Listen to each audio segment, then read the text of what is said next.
What's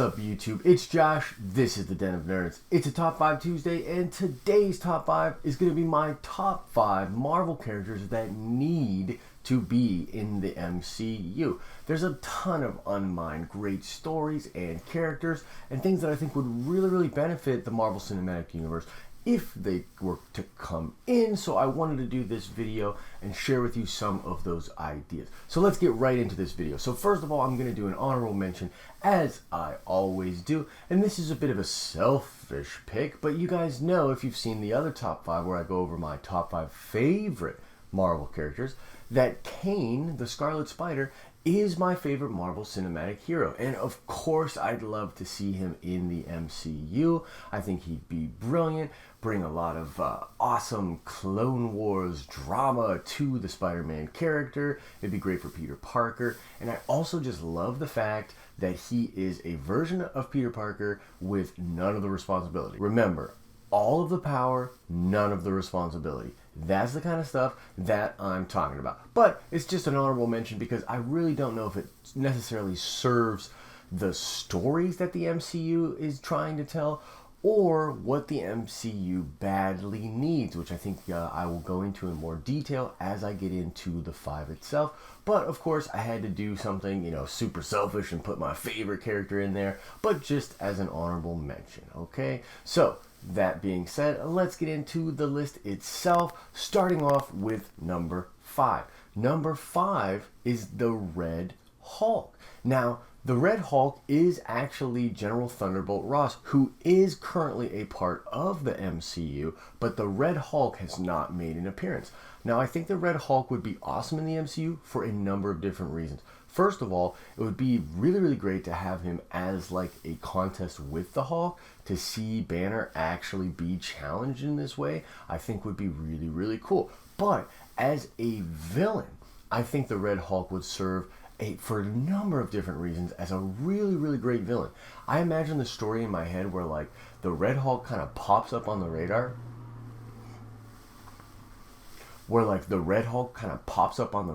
and the Avengers do not know who he is.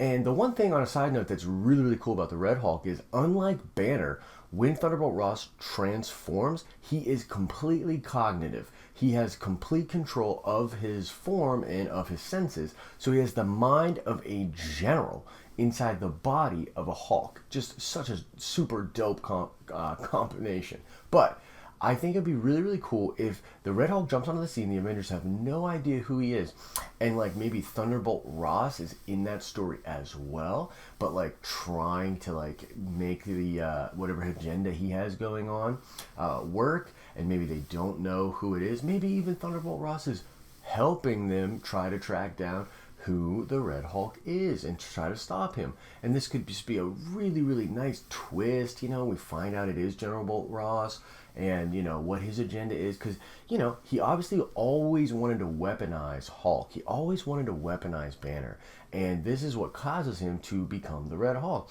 Now, you could of course change the story, adjust it a little bit, and maybe make it a little more Frankenstein-like so that he doesn't have complete control, maybe at first. But I think he would serve as such a great villain for one of these films, and it would be awesome to see him persist. And can you imagine how like awesome the Avengers would be with 2 Hulks on their team, one completely cognitive? Like, that's really cool stuff. So General Thunderbolt Ross, aka the Red Hulk, gets my number 5 spot. He needs to be in the MCU. Kind of already is. Anyways, moving on to number 4. Number 4 is Miles Morales, Spider-Man. Now, if you don't know anything about this character, he is from the Ultimates universe. He is a creation of Brian Michael Bendis, and he is a half African-American, half Puerto Rican kid who essentially gets bitten by a spider very similarly to the Peter Parker story. Only it takes a bunch of different turns and twists. First of all, the fact that he lives in this ethnic community, which Peter actually does too in Queens, and I think that they're really going to play that up in Homecoming. But to have this kid and his experiences where, like, I remember reading Miles' first arc, and there's this awesome part where he's at a school, and it's a charter school, And basically, it's for people of like an unfortunate socioeconomic status. But the way you get into the school is by lottery. So it's completely random. And Miles is standing there and he really doesn't care. Like, he does not care if he gets into the school at all.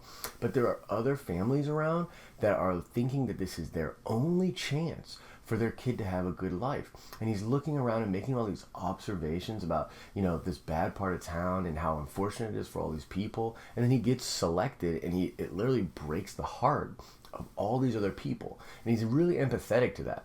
But he is actually not empathetic to using his powers for good. When he first gets his powers and starts to manifest them, he wants nothing to do with being a hero. In fact, the Peter Parker from that universe is killed, and Miles witnesses this, and he had the power to do something. He had the power to stop Peter Parker from dying, and does not. So one of the things that a lot of people say about Miles is that the Peter Parker from the Ultimates universe is actually his Uncle Ben. Kind of cool stuff, right? Now, Miles is actually in the 616 universe now, and this is all deep cut comic book stuff, but it had to do with the Secret Wars events, the universes being merged, and he's such a popular character that he now exists with Peter Parker in the 616 universe, and they probably have to change a little bit of his backstory, but Miles, very, very cool character. It'd be really, really nice to see him and Peter, maybe when Tom Holland gets a little bit older, to have these two Spider-Men working side by side. I think it'd be really, really cool. The kid's got an awesome sense of humor. He's a lot like Peter, but he has his own kind of unique flavor, and I really, really like Miles. So Miles gets my number 4 spot of top 5 characters that need to be in the MCU. Now let's go to number 3. Really, really cool pick, in my opinion, and this would be Hyperion. Okay, now Hyperion is basically a version of Superman that exists in the Marvel Universe. And there have been a number of different versions of him actually in Marvel Comics.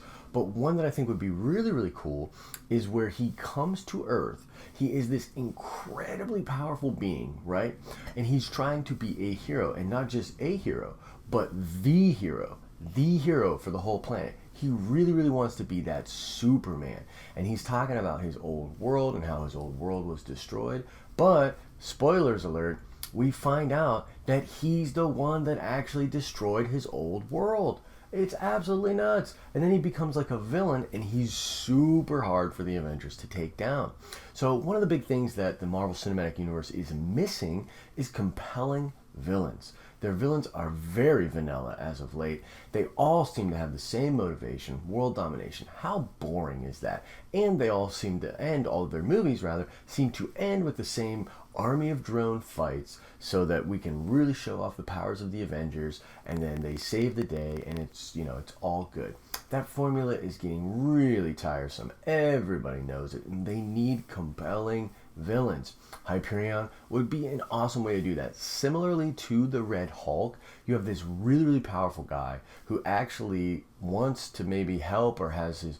A good villain is someone who actually sees themselves as a hero. Hyperion is that guy, and despite this really, really dark past, wants to come to Earth, make it his home, and become the hero of that planet. Egos collide, and he's strong enough to give all of the Avengers a really, really tough fight, especially like nowadays where they're all divided anyways. This would be really, really cool to bring Hyperion in, have this kind of a story, make this huge reveal that he destroyed his own planet, and eventually he does actually become a good guy. He does become an Avenger and helps them out a lot. He's one of the big heavy hitters along with Thor, but it takes a while to get there, and that is room for great writing and great storytelling. Hyperion would be dope. I mean, come on, like, we love Superman. It's almost like they've done Hyperion anyways, like a version of him with the DC version, because Cavill's Superman is like, not the Boy Scout that we all know and love. But I'm just saying, honestly, this is a great character. Bring him in, do him this certain way, and I think it would be awesome, man. Fans would really, really respond, and you could have the Avengers giving him their all. I mean, this dude is strong, man. So that'd be really, really cool. So Hyperion gets my number 3 spot. So let's get to the nitty gritty. The top 2 characters from Marvel Comics that need to be in the MCU. Well, my number 2 spot is maybe a pick that you might not expect, but it's actually Black Bolt, the king of Attilan, the leader of the Inhumans. Now, the Inhuman movie was taken off of the slate. Now, I've heard conflicting stories about this, that it's being delayed, like inevitably for as long as they need it to, or that it's completely canceled.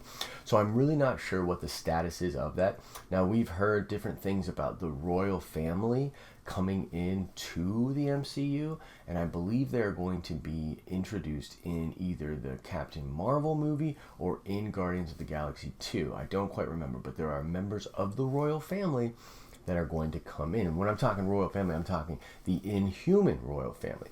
But let me tell you a little bit about Black Bolt and why I think this character needs to be in the MCU. First of all, raw power. The dude is incredibly strong. He's, I don't know, I would say maybe top 5 strongest people in the Marvel universe.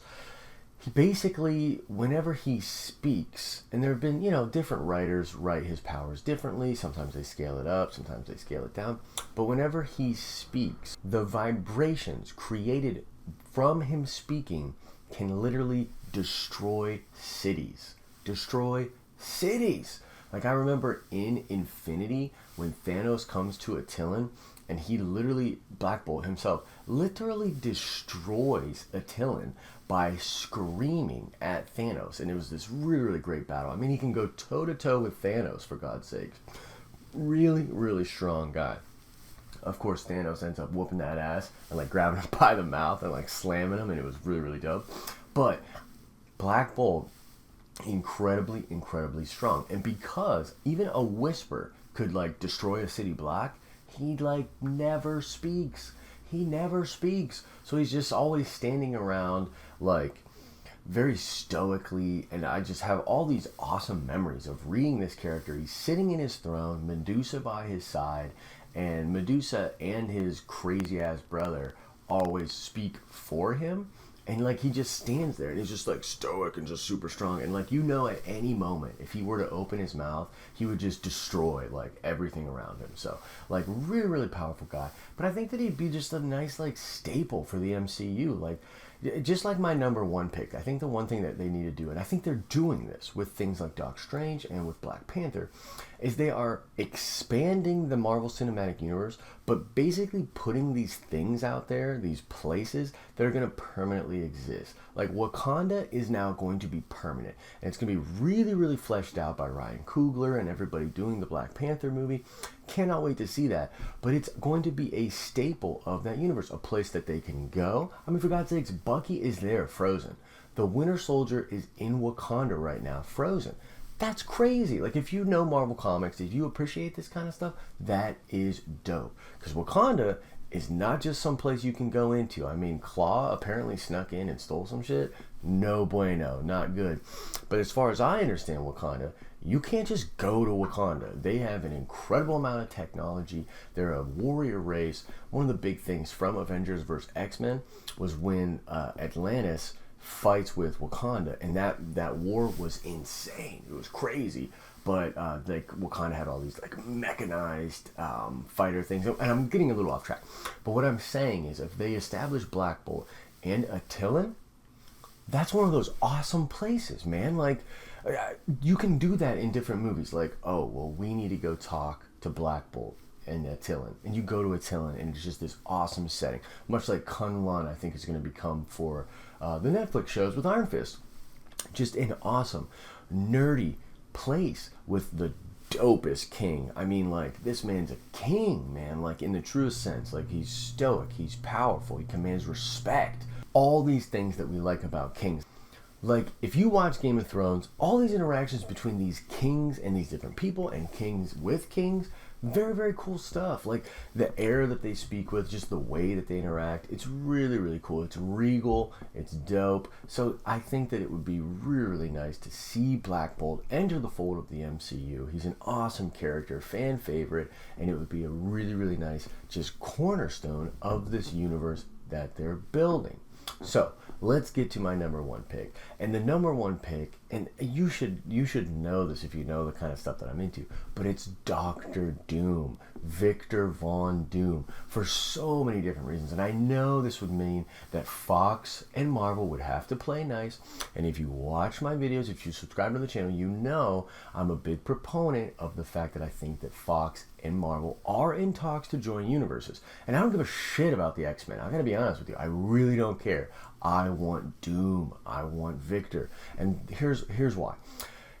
When Stan Lee was creating Victor, one of the big powers that he gave this character was diplomatic immunity. Diplomatic immunity. The dude could walk on United States soil and none of the Avengers could touch him because he is literally the leader of a free country that is a member of the United Nations. So, like Latveria, which is this place, the Avengers can't just roll up to Latveria. If they did, they'd get messed up. Like, there's doom bots, there's weapons. It's just like Wakanda in that sense. Like, you can't just go to Latveria and screw things up. Victor, that's his home turf. He's the king there. I mean, obviously Doom is powerful in and of himself, but as a cornerstone to the MCU, I think it would be brilliant because you can't just attack him. Like, you can't just mess him up, right? And he's very, very clever in the way he does his villainry. He's aware of this fact, and he uses it to his advantage. And he's a really kind of like behind-the-scenes villain, and sometimes the Avengers or the Fantastic Four have to work with Victor for a shared outcome. And there's always that thing going on where it's like, is Doctor Doom going to betray them and like win, and like what is his true agenda? And by the way, Secret Wars, which is like I love this event, and if they end up doing Secret Wars in the MCU, even like 5 years down the road, I will lose my shit. It's awesome. The easiest way I can explain it is the entire universe, the Marvel Cinematic Universe, would end and then be reborn on this planet that was like Game of Thrones with Marvel characters, and Doctor Doom would be the god that literally formed that entire planet. It's such a good run. You should definitely check it out. But even if you take that off of the table, Doctor Doom is an incredible villain. He's that villain that believes himself to be the hero, and those are the best kind. And you can almost see that he is a hero. I mean, the people of Latveria, although they are ruled by a dictator, have a really, really nice quality of life. They have a lot of things to be grateful for. Many of them revere Doom as a god. So I really, really think that Doctor Doom would be perfect addition. This is what the MCU is missing, is good villains. Doctor Doom, arguably the best villain of Marvel Comics. He's been around forever, so many different storylines with so much goodness. I mean, he tricks the Silver Surfer at one point into taking his surfboard because he always wants power. Like, he literally always wants power. There are Elseworlds stories where he's got the gauntlet. Just so many cool things. So it would be great to see Doctor Doom join the MCU. He's my number one character from Marvel Comics that needs to be in the Marvel Cinematic Universe. Alright guys, let's check that nerd card. Today's question is going to be Marvel related, of course, and the question is, what is the name of the Watcher that watches over Earth? And as a little side note, the Watcher are these big-headed people. They're these aliens, and they just observe all of the universe. That's their job. They're not supposed to interfere, even though the one from Earth kind of constantly does. Also, interesting side note again, this long-winded question, but some people believe that Stan Lee is actually playing this character, and that is why he is in all of the movies. That would be kind of cool. But the question remains, what is the name of the Watcher that observes over Earth? Answer the question in the comment section below. Like the video if you thought it was cool. This contest / giveaway in September still going on, guys, so make sure you subscribe to the channel and you're active in the comments section. Giving away a ton of books. Super honored that Short Fuse is sponsoring this contest, giving us copies of their anthology. That grand prize drawing is coming right up, so make sure you do that, guys. As I always say, I hope you're having an awesome and nerdy day. See ya!